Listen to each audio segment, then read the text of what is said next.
Everyone, मैं विशाल कुमार एक बार फिर से आपका बहुत बहुत स्वागत करता हूं आपके अपने चैनल अपना पाठशाला में। आज की इस वीडियो में हम लोग भाव पढ़ने जा रहे हैं, ठीक ना।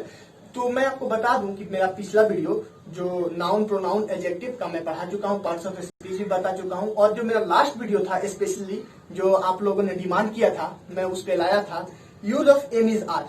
उस पर अच्छी खासी आप लोगों की प्यार भी दिखी। तो चलिए मैं वीडियो को ज्यादा लंबा न करते हुए भाव चालू करता हूँ, भाव पढ़ाने जाता हूँ।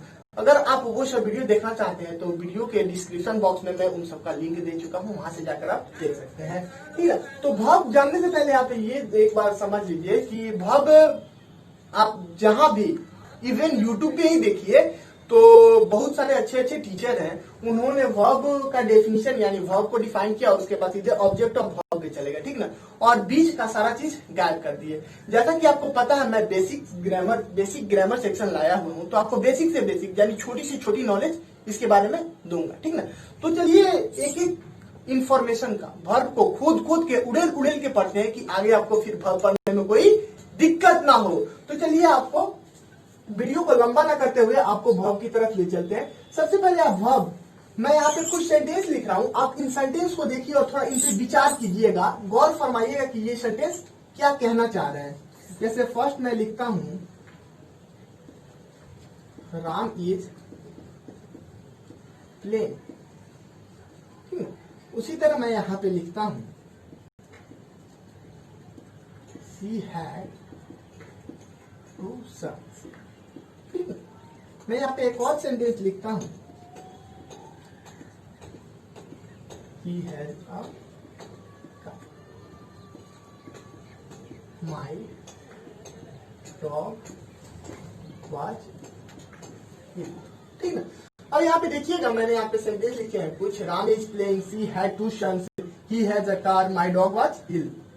तो इन सेंटेंस में sorry is playing, has, had और वाज, इस पर थोड़ा गौर फरमाइएगा और पता चलेगा आपको, इसको थोड़ा अच्छा से देखिएगा कि आपको पता चलेगा यहाँ पे इज प्लेइंग से कार्य व्यापार यानी कोई काम हो रहा है, ठीक ना। कौन सा काम हो रहा है? राम खेल रहा है, तो वो काम तो कर रहा है भाई। कौन सा काम कर रहा है? वो खेलने का काम कर रहा है, ठीक ना।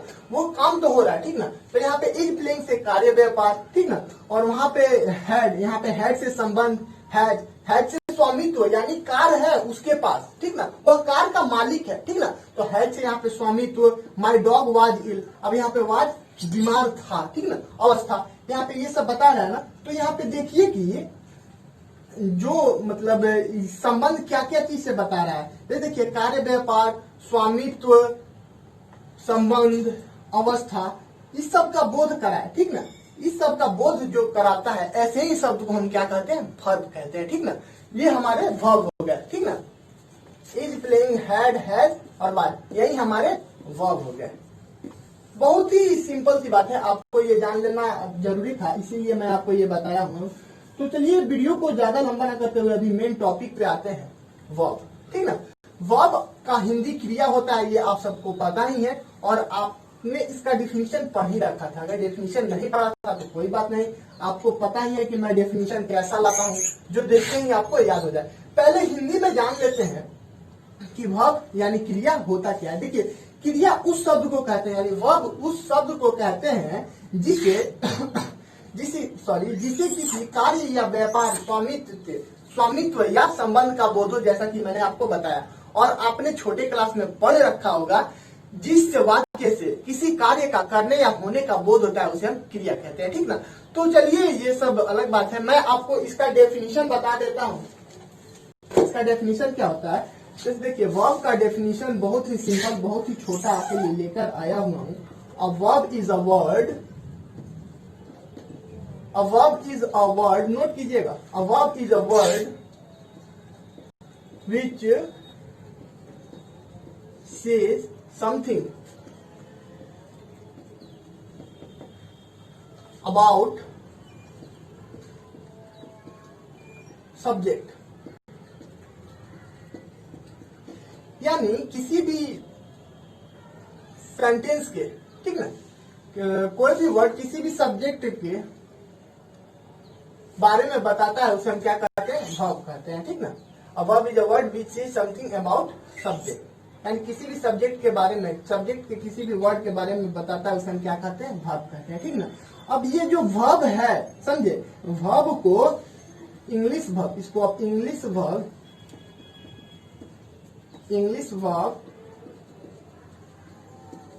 को दो मेजर क्लास में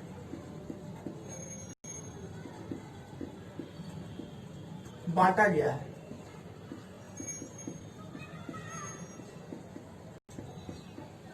ठीक ना। जो इंग्लिश वर्ब होता है उनको दो मेजर क्लास में बांटा गया है। पहला जो होता है, पहला हमारा होता है लेक्सिकल वर्ब, और दूसरा जो होता है वह होता है हमारा एक्जुलरी वर्ब।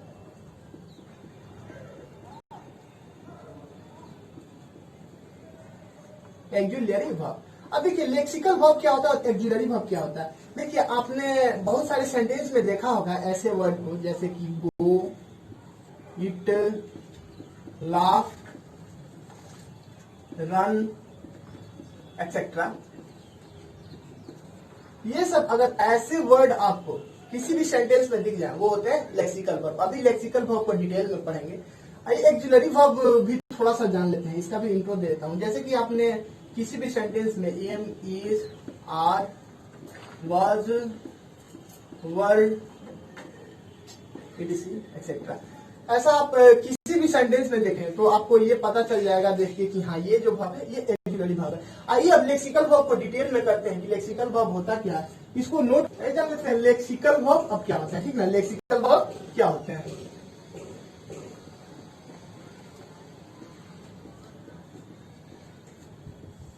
लेक्सिकल वर्ब आपको पता था कि मैंने आपको शुरू में ही बताया, जैसे ये सब वर्ड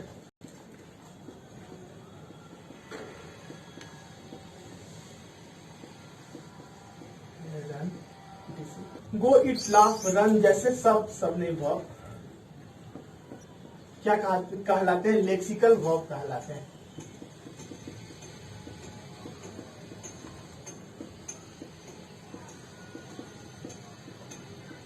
ठीक है। लेक्सिकल वर्ब क्या होते हैं, गो, इट, लाफ, रन, प्ले जैसे वर्ब जो होते हैं उसे हम क्या कहते हैं, लेक्सिकल वर्ब कहते हैं। जैसा कि मैंने आपको बताया था, ठीक ना। अब मैं आपको बता देता हूं कि ये जो हमारे लेक्सिकल वर्ब होते हैं इनका हम लोग यूज, यानी इनका जो हम लोग यूज करते हैं किसी भी सेंटेंस में वह स्वतंत्र रूप से यानी फ्रीली करते हैं, ठीक ना। और ये जो होते हैं ना हमारे भाई साहब, ये मुख्य क्रिया यानी मेन वर्ब के रूप में आते हैं, ठीक ना। अब आइए आपको मैं बता देता हूं कि ये जो हमारे लेक्सिकल वर्ब होते हैं ना, लेक्सिकल वर्ब होते हैं, इनके 5 यानी 5 फॉर्म होते हैं, ठीक ना। 5 फॉर्म होते हैं। बहुत ही इंटरेस्टिंग बात, अभी आपको एक चीज सीखने को मिलेगी, थोड़ा ध्यान से देखिएगा। जो हमारे लेक्सिकल वर्ब होते हैं इनके कितने फॉर्म होते हैं, 5 फॉर्म होते हैं, 5, ठीक ना। आपने पढ़ा होगा, आपने पढ़ा क्या होगा, बहुत सारा याद किया होगा, V1, V2, V3, V4, V5। लेकिन आप में से मैक्सिमम स्टूडेंट ऐसे होंगे जिनको इसका मतलब नहीं पता होता है। V1, V2, V3, V4, V5 होता क्या है। इसमें मैक्सिमम स्टूडेंट यानी मेरे मैक्सिमम व्यूअर होंगे जिनको ये भी पता नहीं होगा, ठीक ना। तो कोई बात नहीं, मैंने बताया था आपको, शुरू में ही बोला था, मेरा हर वीडियो आपको कुछ ना कुछ सिखा रह जाती है। तो चलिए मैं आपको बताता हूं कि V1, V2, V3, V4, V5 क्या होते हैं। ये सब जो होते हैं ना हमारे लेक्सिकल वर्ब के फॉर्म होते हैं, और ये कैसे होते हैं ये आइए मैं आपको अभी बताता हूं। जैसे देखिए पहला होता है हमारा बेस फॉर्म, ठीक ना। उसके बाद होता है पास्ट फॉर्म, उसके बाद होता है पास्ट पार्टिसिपल,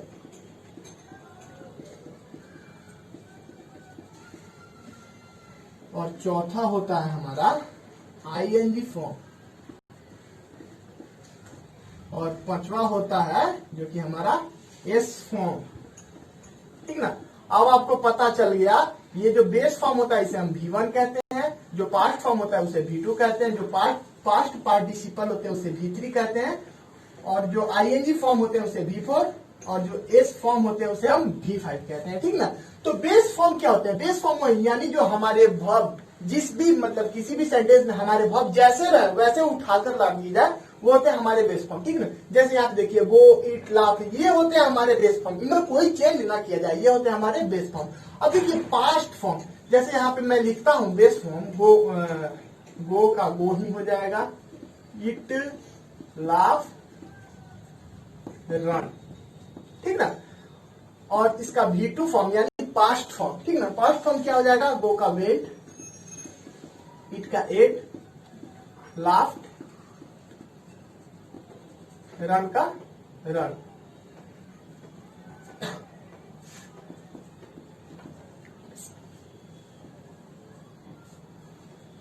अब इसका फास्ट पार्टिसिपल फॉर्म देख लेते हैं, gone, eat, ate, eaten, laughed, ठीक है।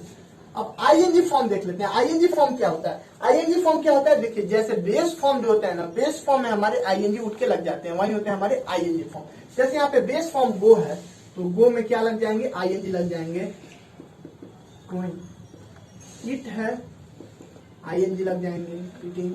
उसी तरह जितने भी है सब में आईएनजी लग जाएंगे, वो होते हैं हमारे आईएनजी फॉर्म। अब एस फॉर्म क्या होते हैं, जैसे देखिए बेस फॉर्म में हमारा एस लग जाता है, बेस फॉर्म में एस लग जाता है, वो होता है हमारा एस फॉर्म, ठीक ना। जैसे देख लेते हैं, गोज, एस लगा, इस, इट, एस लगा, लाफ, इसी तरह आगे बढ़ते जाता है, ठीक ना।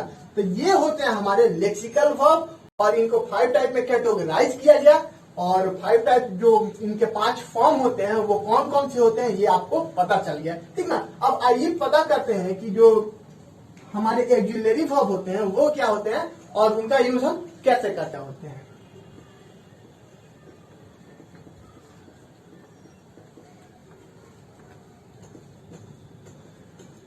एक्सिलरी वर्ब हमारे क्या होते हैं, आपको मैंने शुरू में ही बताया था कि एक्सिलरी वर्ब, रुकिए मैं यहाँ पे जितने एक्सिलरी वर्ब होते हैं सब आपको बता देता हूँ। एम, इज, आर, तो ये सब जो होते हैं हमारे नीड, डेयर, ये होते हैं हमारे, अरे जाओ नहीं, ये जो होते हैं हमारे एक्सिलरी वर्ब होते हैं, ठीक ना। और ये जो होते हैं ना, इनका प्रयोग इनका यूज जो होता है हम निश्चित शाब्दिक अर्थ में नहीं करते हैं, ठीक ना। इनका जो हम यूज करते हैं वह निश्चित शाब्दिक अर्थ में नहीं करते हैं, यानी एज अ सब्जेक्ट इनका यूज हम नहीं करते, sorry as a main verb इनका यूज हम नहीं करते हैं। ये निश्चित नहीं होता है, यानी ये फिक्स नहीं होता है, ठीक ना। इनका जो हम अब आई बात की भाई, अब इनका यूज यहाँ पे नहीं करेंगे तो फिर अब इनका यूज कहाँ पे करेंगे। अब देखिए इनका यूज जो हम करते हैं, इनका जो यूज यानी उपयोग हम कहाँ करते हैं, टेंस में, वॉइस, मॉड, क्वेश्चंस और निगेटिव सेंटेंस में करते हैं, ठीक ना। इनका जो यूज है वो हम कहाँ करते हैं, टेंस, वॉइस, मॉड, क्वेश्चंस और निगेटिव में हम क्या करते हैं, इनका यूज करते हैं, ठीक ना। अब आइए आपको बता दें कि ये जो हमारे एक्सिलरी वर्ब होते हैं ये लेक्सिकल वर्ब के भी रूप में यूज किए जाते हैं, ठीक ना। कहीं कहीं पे ये जो हमारे एक्सिलरी वर्ब होते हैं इनका यूज हम कहा एज ए लेक्सिकल वर्ब के रूप में करते हैं। तो नोट करके इसको लिखिएगा। कभी कभी क्या मेरे दिल में सवाल उठता है, चलिए यहाँ पे आप लिख सकते हैं, कुछ वर्ब जैसे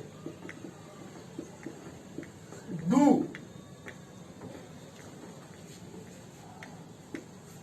का प्रयोग यानी यूज, प्रयोग का मतलब होता है यूज,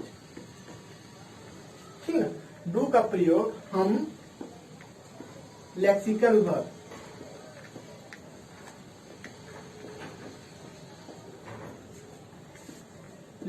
वर्ब के रूप में करते हैं, अब वो कैसे, वो आपको बताता हूँ ना। जैसा कि मैंने बताया था कि डू का यूज, डू क्या होता है हमारा ऑक्सिलरी वर्ब होता है और इसका यूज हम लेक्सिकल वर्ब के रूप में करते हैं। तब लेक्सिकल वर्ब के रूप में हम लोग डू का यूज कैसे डू का यूज हम लेक्सिकल वर्ब में कैसे करते हैं वो आपको बताते हैं। यहाँ पे मैं यहाँ एग्जाम्पल लिख रहा हूँ, एक एग्जाम्पल नंबर 1 देखिएगा। मैं यहाँ पे लिख रहा हूँ आई डू माई ड्यूटी, ठीक ना। और एक और एग्जाम्पल नंबर 2 मैं यहाँ पे लिख रहा हूं, डू यू नो मी। यहाँ पे मैंने 2 अलग अलग सेंटेंस लिखे हैं, देखिएगा। First one is I do my duty and another one do you know me, तुम मुझे जानते हो, ठीक है। अब यहाँ पे देखिए, यहाँ पे जो डू आया है और यहाँ पे जो डू आया है, थोड़ा सोचिएगा कि यहाँ पे जो डू आया और यहाँ पे जो डू आया इनमें क्या अंतर है, डिफरेंस क्या है, ठीक ना। पता चला आप लोगों को। देखिए यहाँ पे डू का मतलब यानी आई डू माई ड्यूटी, मैं अपना ड्यूटी कर रहा हूँ, ठीक ना। तो यहाँ पे डू का अर्थ क्या आ रहा है, करने के रूप में, करना, ठीक ना। और यहाँ पे डू यू नो मी, क्या तुम मुझे जानते हो। तो यहाँ पे डू का यूज किस लिए किया जा रहा है, प्रश्न करने में, ठीक ना। किस लिए किया जा रहा है, प्रश्न करने में,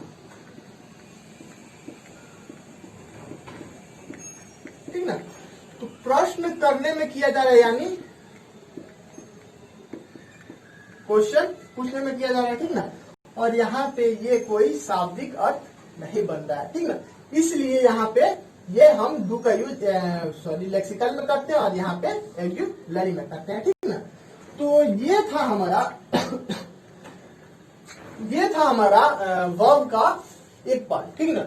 और दूसरे पार्ट में मैं आपको बताऊंगा जो वर्ब को सेंटेंस के आधार पर बांटा गया है। 2 वर्ब होते हैं, मेन वर्ब और हेल्पिंग वर्ब। और उसके बाद से इसके बाद से आपको पढ़ना है ऑब्जेक्ट ऑफ द वर्ब, उसको भी 2 टाइप में बांटा गया है, एक ट्रांजिटिव, इंट्रांजिटिव। तो ठीक है, वो सब हम लोग नेक्स्ट वीडियो में पढ़ेंगे। अभी आप